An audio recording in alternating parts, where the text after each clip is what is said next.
Well, once again, it never ceases to amaze me just how gullible the American public is when it comes to the mainstream media.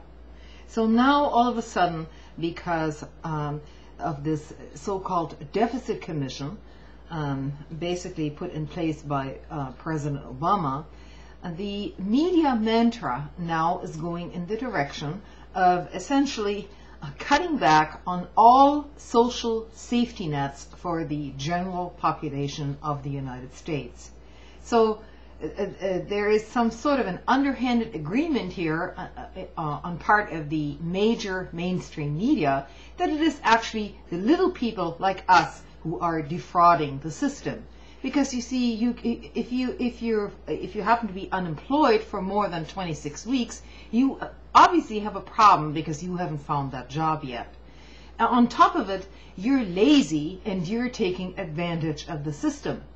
Unlike the billionaires, who are making a killing off the vestiges of the middle class in America. So here's a bit of a little different perspective. It's an article called Obama/Republicans Prepare for Joint Assault on American Workers. In back-to-back press conferences on Wednesday, the day after the sweeping Republican gains in the 2010 midterm elections, victorious Republican partisans and leaders of the Democratic Party, as well as President Obama, took their first tentative steps towards an open political partnership directed against the American working class. And that means you. That means me. That means not just the so-called unignored underclass, okay? They're invisible at this point.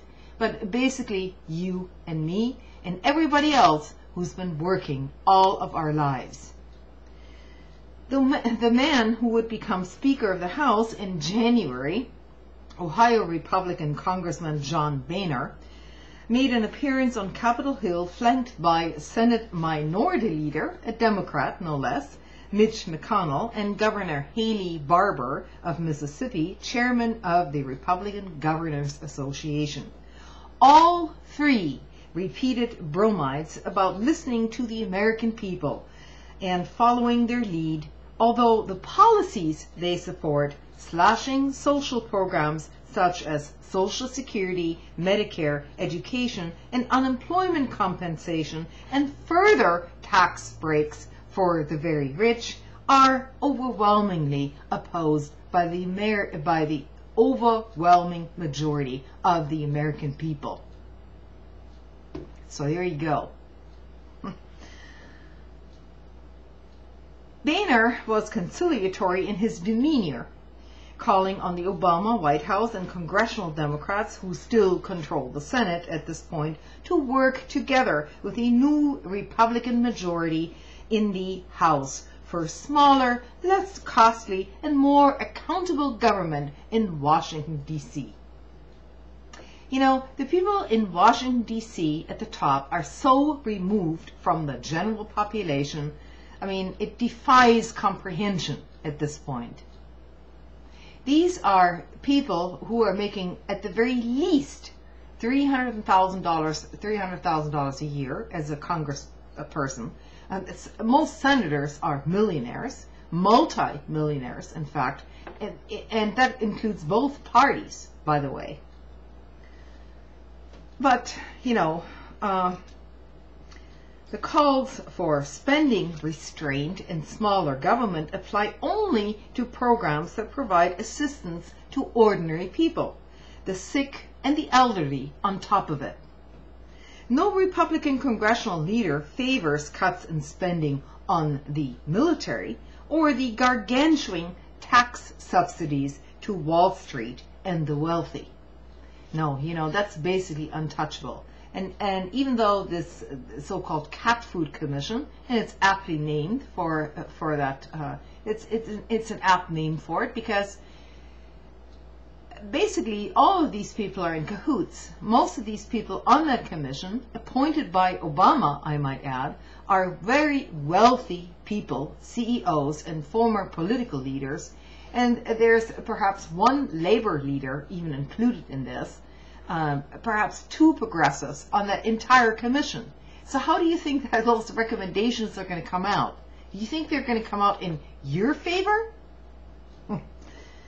So, at his latest press conference, President Obama made it clear that he was open to the Republican approach, once again, pledging bipartisan cooperation to cut spending and repeatedly suggesting areas of common ground, such as energy policy, education, and tax cuts for investment. You have to really flesh this out in order to see that kind of bipartisanship going on, because it truly is bipartisan. It is bipartisan in favor of the economic elites which are ruling this planet. So in that sense, yes, it's very bipartisan. So, because they all agree. Obama blamed the Democratic rout in the election on the dismal state of the U.S. economy, particularly the widespread concern over the lack of jobs and high unemployment. Yeah, well, that might be a factor.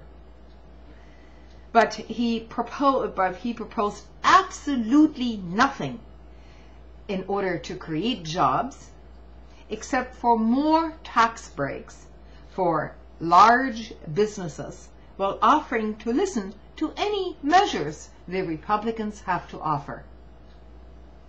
Now, if these very large tax breaks for big business and corporations were working so well over the past decade, let's say, this got started under Clinton and then got, escalated under Bush and now under Obama. Why do you think large businesses are outsourcing our jobs? Do you think these businesses have any interest in the American people whatsoever?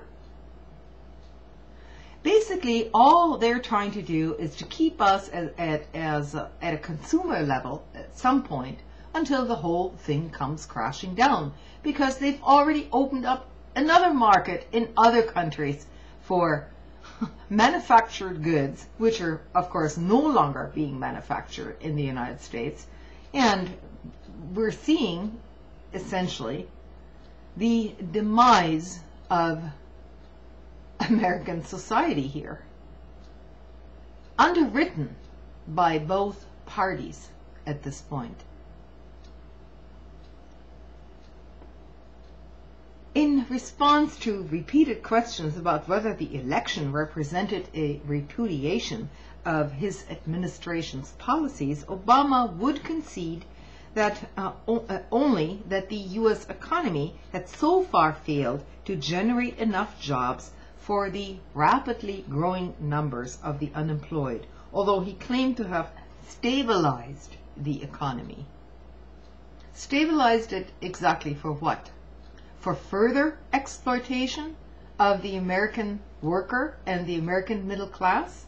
Because really, that is what stabilization means to unfettered capitalism in this country and elsewhere.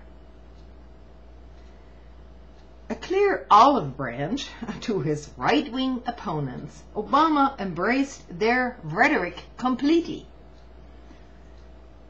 against big government. He said that in the course of his first 2 years in office, with crisis intervention in the banking system, the auto industry, and the healthcare system, I think people started looking at all this, and it felt as if government was just getting too large and too intrusive into people's lives than they were accustomed to. I mean, this could come right out of somebody like Rand Paul. There's absolutely no sense in having two political parties if they have no ideological differences whatsoever anymore. I mean, it essentially becomes a joke. He also touted his embrace of accelerated depreciation rules for business, so companies get a huge tax break next year, citing this as an idea that business groups and Republicans, I think, have supported for a very long time. Yes, they have supported it. They've supported it for a very long time, like the last 30 years. And look where this has gotten us. With the cooperation of blue dot Democrats, I might say.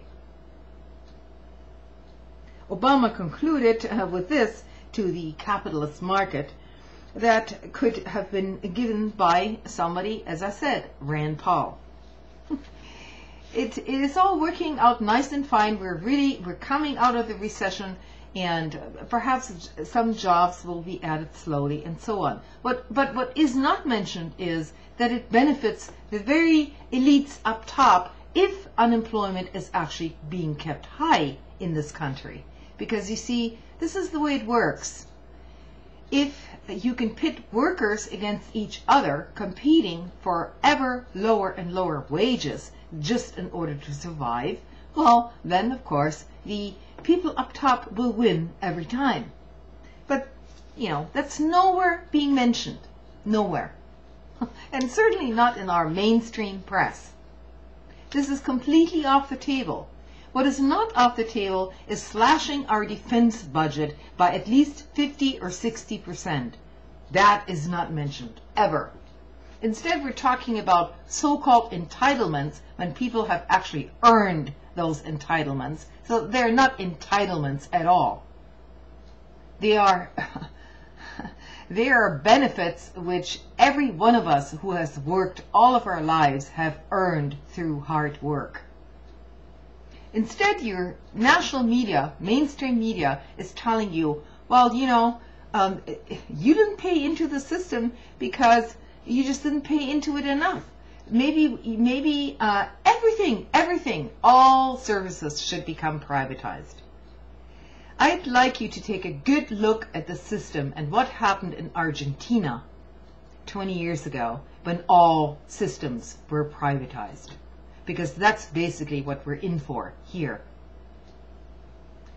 But people continue to listen to the mainstream garbage. And they continue to believe in the lies. It is absolutely amazing that even with the amount of information that they now have, given the 2008 crash, that people still have confidence in a system which is completely corrupt from top to bottom.